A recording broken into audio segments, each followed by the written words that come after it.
चाहे आप कितनी भी पढ़ाई कर लो, कितने भी क्वेश्चन प्रैक्टिस कर लो, कितनी भी बार रिवीजन कर लो, बट वो 3 घंटे जो हैं जिसमें आप पेपर देने वाले हो, उन 3 घंटों में आपने सही से पेपर को अटेम्प्ट नहीं किया, सही स्ट्रेटेजी को यूज नहीं किया, तो चाहे आपने कितनी भी मेहनत की हो, पूरी मेहनत पर पानी फिर जाएगा और आप जो स्कोर डिजर्व करते हो वो स्कोर नहीं ला पाओगे। और अगर एक सही स्ट्रेटेजी के साथ पेपर को अटेम्प्ट करते हो तो आई एम 100% श्योर आपके जो मार्क्स आ रहे हैं उससे 50 से 100 नंबर आपके मार्क्स इंक्रीज होंगे। Hello everyone, once again welcome back to my YouTube channel. I am Sudhanshu Punjot, currently second year MBBS student at government medical college Ratlam. And 2023 में मैंने नीट और जेईई मेंस दोनों ही एग्जाम को क्रैक किया था और मैं अपने और कई सारे नीट टॉपर की स्ट्रेटेजी को और उनके एक्सपीरियंस को यूज कर आज आपके सामने वो स्ट्रेटेजी लेके आया हूं कि कैसे आपको पेपर को अटेम्प्ट करना चाहिए, उन 3 घंटों में आपका क्या माइंडसेट होना चाहिए, कैसे फिजिक्स केमिस्ट्री बायो के सीक्वेंस को अपन को अटेम्प्ट करना चाहिए पेपर में, कब ओएमआर फील करनी चाहिए, कैसे टाइम मैनेज करना चाहिए, हर एक चीज जो है वो आज की इस वीडियो में अपन क्लियर करने वाले हैं। तो सबसे पहले चैनल को सब्सक्राइब कर वीडियो को एक लाइक कर देना। बिना किसी देरी के वीडियो को स्टार्ट करते हैं। सबसे पहले अपन ये देखते हैं कि इस वीडियो में अपन किन किन चीजों को क्लियर करने वाले हैं। तो सबसे पहला टाइम मैनेजमेंट, ओएमआर कब फिल करनी है, कैसे फिल करनी है, देन अपनी सब्जेक्ट वाइज स्ट्रेटेजी क्या होनी चाहिए और राउंड वाइज स्ट्रेटेजी क्या होनी चाहिए। जो भी टॉपर अच्छा स्कोर करता है या टॉप करता है, एग्जाम को फोड़ के आता है, वो हमेशा पेपर को राउंड में करता है, जिससे ना तो उसका कोई क्वेश्चन छूटता है, ना उसका कभी टाइम कम पड़ता है और एक्यूरेसी भी बहुत ही ज़्यादा होती है, ना कभी सिली मिस्टेक्स होती है। तो ये सब चीज़ें कैसे करनी है, एक एक करके हर चीज़ आज की इस वीडियो में अपन क्लियर करेंगे। सबसे पहले समझना, अपने पास 180 मिनट का टोटल टाइम है और 180 क्वेश्चन है, मतलब मोटा मोटा एक क्वेश्चन को करने के लिए 1 मिनट का टाइम है। पर ये बिल्कुल गलत स्ट्रेटेजी है। इस तरह से आप अगर पेपर को करेंगे तो आपके मार्क्स जो आने चाहिए, आपकी प्रिपरेशन जो है वो मार्क्स आपके नहीं आ पाएंगे। क्या स्ट्रेटेजी रियल है जो हर टॉपर यूज करता है, आइए समझते हैं। मैंने करीबन 100-200 पेपर अपने नीट में सिलेक्शन वाले ईयर में दिए होंगे, जिसमें मैंने बहुत सारी अलग अलग स्ट्रेटेजी को यूज किया, बट एक वो स्ट्रेटेजी जो मैंने फाइनली वर्क की वो आज मैं आपके सामने लेके आया हूँ। समझना, पेपर को हमेशा 3 राउंड्स में अटेम्प्ट करना है। 3 राउंड्स में कैसे अटेम्प्ट करना है? राउंड नंबर 1, पहला राउंड वो होगा जिसमें केवल वो क्वेश्चन करने हैं जो आपको 100% आता हो, जिनके ऊपर आपको कॉन्फिडेंस हो कि हाँ इसका तो यही आंसर सही है, इसके अलावा कुछ नहीं हो सकता, कोई डाउट नहीं है। उन क्वेश्चंस को आपको पहले राउंड में अटेम्प्ट करना है। दूसरा राउंड, वो क्वेश्चन जो आते तो थे आपको, वो कंसेप्ट आपने पढ़ तो रखा था बट लेंथी थे, टाइम कंज्यूमिंग थे, या फिर जिसमें आपको सोचने का समय चाहिए, वो क्वेश्चन आपको सेकंड राउंड में करने हैं। कुल मिला के सेकंड राउंड में वो क्वेश्चन करने हैं जो टाइम कंज्यूमिंग है और जिसमें आपको सोचना है। थर्ड राउंड में आपको वो क्वेश्चन करने हैं जो बिल्कुल ही नहीं आते, आपकी रेंज से बाहर, आपने कभी पढ़ नहीं रखा है बट ट्राई कर सकते हैं सॉल्व करने का। ऐसे क्वेश्चंस को आपको थर्ड राउंड में करना है, ठीक है। इस तरह से 3 राउंड में अपने पेपर को अटेम्प्ट करना है। आगे अपन देखेंगे कि सीक्वेंस क्या होना चाहिए और क्यों ये सीक्वेंस सबसे बेस्ट है, वो भी मैं आपको बताऊंगा। सीक्वेंस में ये कहूंगा सबसे पहले bio, then chemistry, then physics.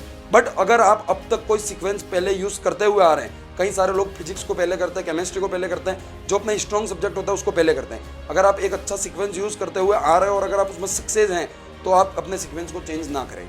But अगर आपको एक बेहतरीन सीक्वेंस चाहिए विथ रीजन की क्यों ये बेहतरीन है, तो मैं आपको बताता हूँ बायो को सबसे पहले क्यों करना चाहिए। देखो, बायोलॉजी ऐसा सब्जेक्ट है जिसमें 90 क्वेश्चन आएंगे और अगर 40-45 मिनट शुरुआत में आप उन 90 में से 80-85 क्वेश्चन बना लेते हैं तो आपका कॉन्फिडेंस लेवल पेपर में यहाँ से यहाँ तक पहुँच जाएगा कि 40 से 45 मिनट में अपन आधा काम तो कर चुके हैं।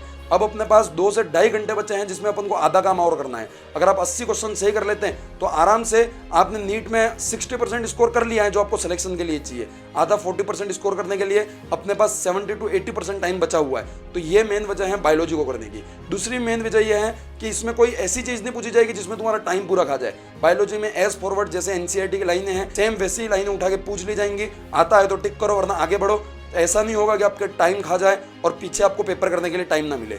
वहीं अगर आप केमिस्ट्री या फिजिक्स पहले करते हैं तो क्या होगा, पेपर वही आसान आएगा, जो आपने पढ़ा है वही आएगा, बट हो सकता है कभी कभार लेंदी आ जाए फिजिक्स, क्योंकि 3 में से कोई एक सब्जेक्ट तो अच्छा आएगा ही आएगा। अगर आप फिजिक्स से शुरू कर रहे हो और अगर फिजिक्स ही लेंदी आ गया तो भले आप क्वेश्चन बना लो 45 में से 35-40, बट अगर टाइम वहाँ आपका 1.5 घंटा हो गया तो आपके ऊपर प्रेशर रहेगा कि अभी 1.5 घंटा ही टाइम बचा है आपके पास और कम से कम 75% पेपर अभी आपको और करना है। तो उस प्रेशर में आप बहुत सारी सिली मिस्टेक कर दोगे। इसलिए मैं ये कहूँगा पहले हमेशा बायोलॉजी करें, बट अगर आप सीक्वेंस पहले से फॉलो करते हुए आ रहे हैं तो आप उसी को करें। मेरी भी फिजिक्स सबसे स्ट्रॉन्ग थी बट मैं स्टार्ट हमेशा बायोलॉजी से ही करता था। देन नेक्स्ट देखेंगे अपनी राउंड वाइज स्ट्रेटेजी क्या होनी चाहिए। तो देखो, सबसे पहले राउंड 1 में बायोलॉजी सबसे पहले करनी है, देन आपको केमिस्ट्री करनी है, देन आपको फिजिक्स करनी है।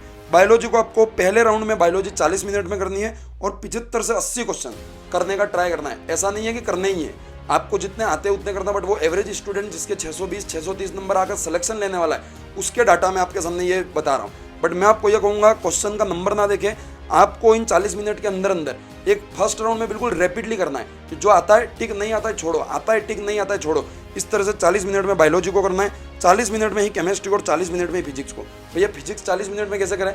तो भाई इस 40 मिनट में केवल तेरे को 30 क्वेश्चन करने हैं, मतलब एक क्वेश्चन के लिए तुमको 1 मिनट से भी ज़्यादा का टाइम मिल रहा है। 30 से 35 क्वेश्चन आपको करने हैं, इससे ज़्यादा नहीं करने हैं, क्योंकि इतने क्वेश्चन ऐसे रहेंगे जो आप केवल फॉर्मूला लगाओ आंसर टिक, फॉर्मूला लगाओ आंसर टिक, इस तरह से आपको करने हैं 40 मिनट में। और करीबन 2 घंटे के अंदर अंदर आप 145 से 155 क्वेश्चन कर चुके होंगे, जिससे करीबन आप 600 नंबर लाकर अपना सिलेक्शन पक्का कर चुके हैं। और अभी आपके पास 1 घंटा बचा, और इसी 1 घंटे में अपन को अपनी रैंक डिसाइड करनी है कि क्या रैंक आने वाली है। और कोशिश ये करना कि फिजिक्स और फिजिकल केमिस्ट्री के ज़्यादातर क्वेश्चन आप सेकंड राउंड के लिए छोड़े, क्योंकि जो क्वेश्चन लेंथी है जिसमें सोचना है वैसे क्वेश्चन फिजिक्स और फिजिकल केमिस्ट्री में मिलेंगे, तो ऐसे क्वेश्चन को आप सेकंड राउंड के लिए छोड़े। बट बायो, इनऑर्गेनिक और ऑर्गेनिक पढ़ो और टिक करो, ऐसे क्वेश्चन को मैक्सिमम आप फर्स्ट राउंड में निपटा। देन 2 घंटे होने के बाद अभी भी अपने पास 60 मिनट का टाइम बचा है, जिसको आपको 2 स्लॉट में डिवाइड करना है, पहले 30 मिनट और बाद के 30 मिनट।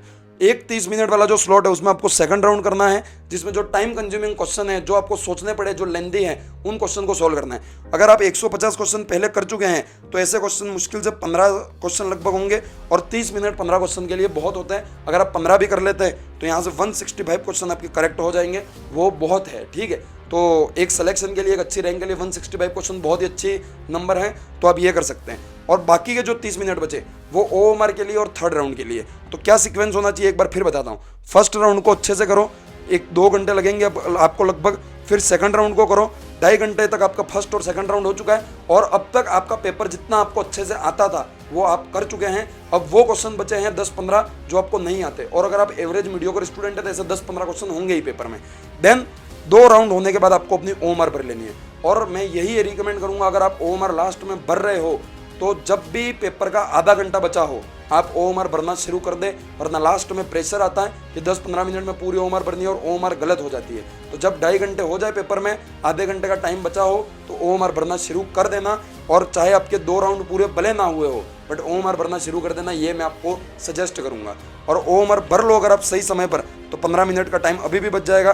फिर आपको थर्ड राउंड करना है, जिसमें क्वेश्चन पढ़ा, सॉल्व करने की कोशिश करो, बन गया, सीधा टिक कर सीधा OMR भरो। फिर आपको उसको बाद में भरने के लिए छोड़ना नहीं है, हुआ क्वेश्चन सीधा OMR भरो। इस तरह से आपको 3 राउंड में पेपर करना है और 2 राउंड के बाद OMR भरनी है। ये एक बेहतरीन स्ट्रेटेजी है। आप अगर OMR बीच बीच में भरोगे बार बार, तो क्या होगा, कई बार अपन को क्वेश्चन रिव्यू करने का मौका मिलता है, टाइम बचता है तो आप रिव्यू नहीं कर पाएंगे। अगर कोई सिली मिस्टेक हुई है तो आप उसको पकड़ नहीं पाएंगे। अगर टाइम बच जाता है आपका और भी, तो आप रिव्यू भी कर सकते हैं। मैं आपको यही कहूँगा, अगर 2 राउंड होने के बाद आपके पास फिर भी 30 मिनट का टाइम बचा है और आपने 2 घंटे में 2 राउंड कर लिए है, तो मैं आपको यह कहूँगा उस 30 मिनट के टाइम में उस 2 राउंड में जितने क्वेश्चन किए उनको एक बार रिव्यू कर लो, फिर OMR भरो। मैं यही कहूँगा OMR और थर्ड राउंड 2.5 घंटे होने के बाद ही शुरू करना है, उससे पहले फर्स्ट और सेकंड राउंड को बहुत बेहतरीन अच्छे तरीके से करना है। और 3 घंटे अगर 180 मिनट दिए गए हैं तो 1-1 मिनट को वसूल करना है। ऐसा नहीं कि पहले पेपर करके सो जाना है। मैंने ये गलती की थी, जिस कारण मैं जो स्कोर डिजर्व करता था वो नहीं ला पाया। बट अगर आप इस स्ट्रेटेजी को फॉलो करते हैं तो भी आपका जो भी स्कोर आ रहा है उससे 50 से 100 नंबर आप नीट में ज़्यादा स्कोर करेंगे, इस बात की मैं पूरी गारंटी ले सकता हूँ। आज के इस वीडियो में इतना ही। और कैसा वीडियो चाहिए, कौन सा टॉपिक पे वीडियो चाहिए, इस बचे हुए 30 दिनों में मैं कैसे आपकी हेल्प कर सकता हूँ, कमेंट बॉक्स में जरूर बताएं। मैं आपकी हेल्प करने के लिए हमेशा रेडी हूँ। डिस्क्रिप्शन बॉक्स में टेलीग्राम चैनल और इंस्टाग्राम का लिंक दे रखा है, जाके उसको भी जरूर फॉलो कर लें। Thank you very much, all the very best, bye bye.